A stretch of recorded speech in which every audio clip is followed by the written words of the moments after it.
Godt så. Her er det vores rygstræk. Når vi holder rebet på den måde her, så bruger vi rigtig meget vores skulder og vores øvre ryg. Og hvis man så lige vender rebet om, så får man aktiveret noget mere af biceps, og også lidt foran på brystet, og så lidt mere på siden af ryggen. Yes.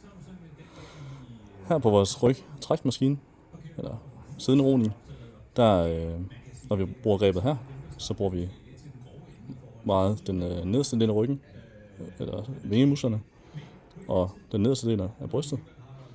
Og hvis vi skifter rebet, og tager fat derop, så bruger vi mere den øverste del af ryggen, og den øverste del af brystet, og også lidt af bagskuldrene. Yes. Det er vores brystpresmaskine.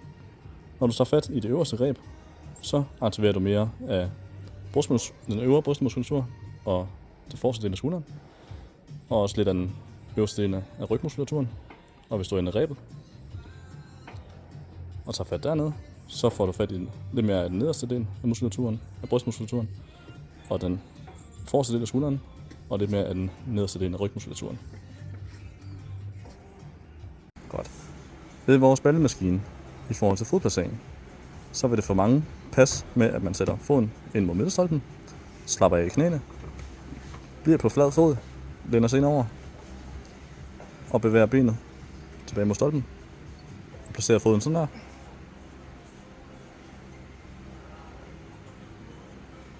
Og kører det antal gentagelser, man skal køre.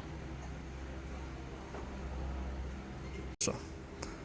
Ved vores torso-rotationmaskine er det vigtigt at fokusere på at komme op på sædet, og så ret ryggen. Hold skuldrene ind mod skulderpuderne. Hvis du er over 81, så tager du fat i hænderne og består den der. Hvis du er under 81, tager du fat dernede. Når du kører, så for at spænde op i kåren og rotere. Og så for at holde ryggen ret.